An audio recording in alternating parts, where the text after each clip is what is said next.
Hi guys, I'm Ben and today I'll be talking about drum tracking.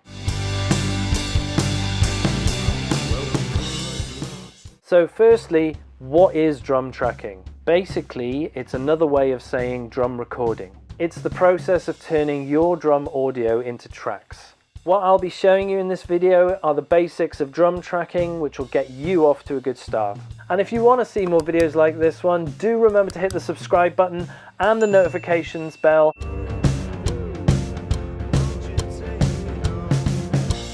So what do you need for basic drum tracking?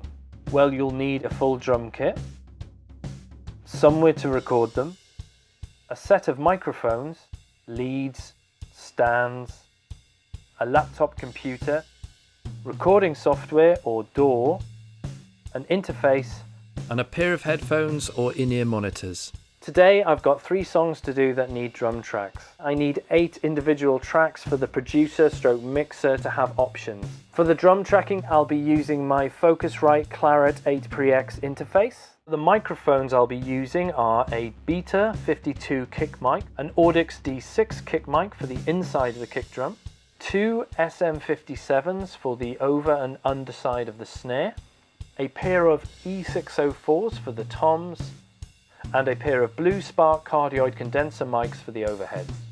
As they're condenser mics, they'll need 48 volts of phantom power. The drums are a set of Gretsch Renown series. I have a Ludwig 402 snare, and the cymbals are all Zildjian.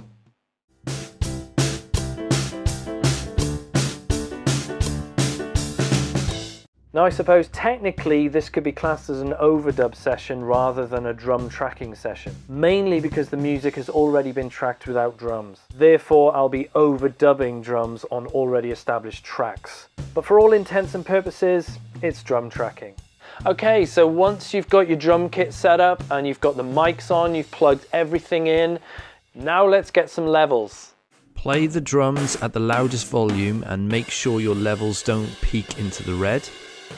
Adjust the gain dial so the levels are around the -10 to -6 dB mark, and that'll leave you with enough headroom should you need it. If you like downloading free things, check out my free report, The 5 Deadly Mistakes Beginner Drummers Make That Can Cost You Thousands. The link is in the description below.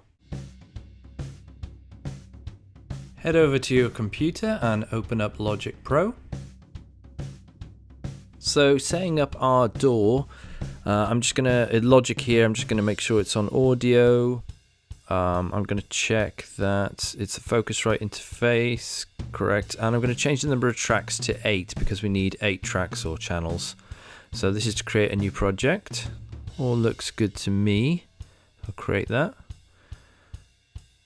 So sample rate and bit depth are the 2 main factors of digital audio that affect the quality of the files you record. I've been asked to record the sample rate at 48 kHz and a 24-bit depth. So what we have to do, we have to make sure this session can do that. So go to File, Project Settings, Audio, and then we just want to change the sample rate to 48 kHz. There you go. And if we go to the recording, we can see that the 24-bit is there. We can adjust how we record it, if we record it in WAV file, or if we could record it in the AIFF file, which is Apple's equivalent of WAV. Make sure you rename your tracks so that you know which track is for which mic.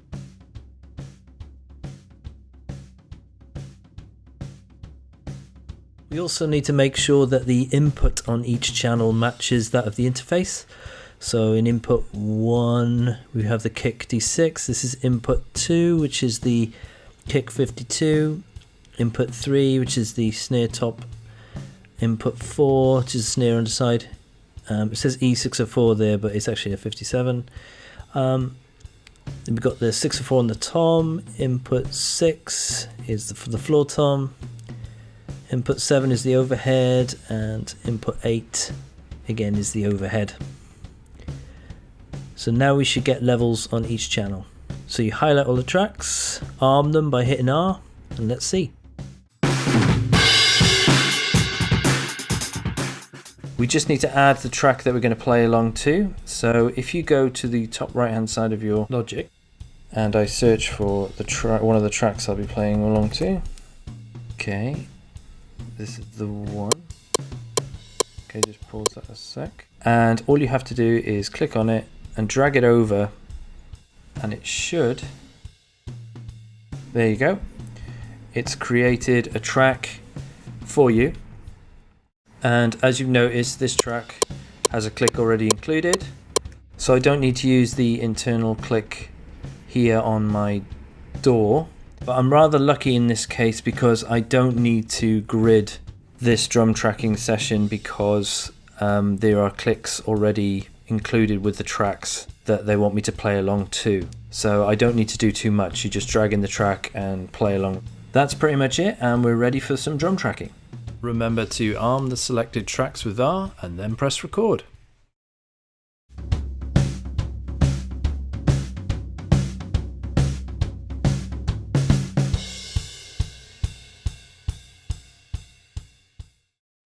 Here's what the drum tracking looks like on Logic Pro. As you can see, I've made a couple of edits here, there and everywhere.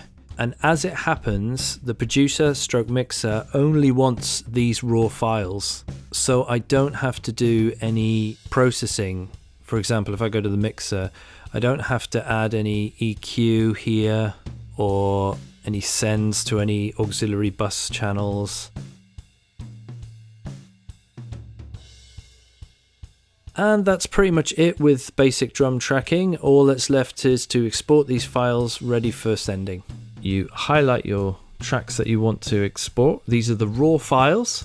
And if you go to File at the top and you go to Export, 8 regions as audio files. There we go.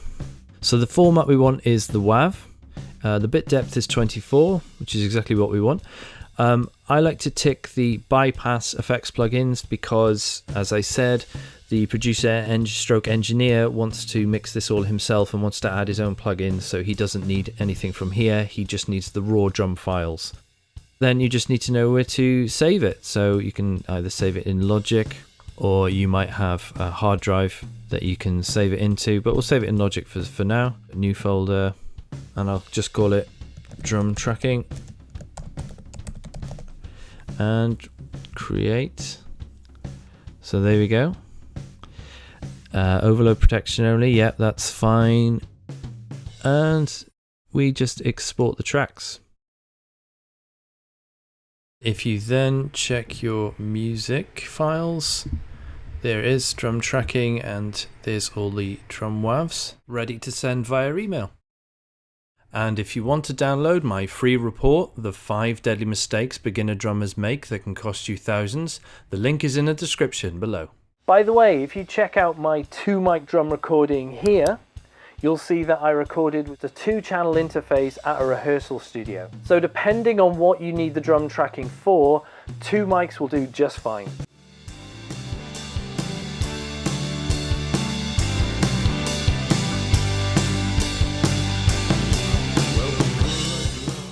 Thank you for watching my drum tracking video. If you like it, give it a thumbs up, and I'd love to hear from you, so do leave a comment below. And if you want to see more videos like this one, do remember to hit the subscribe button and the notifications bell, and I'll see you next time.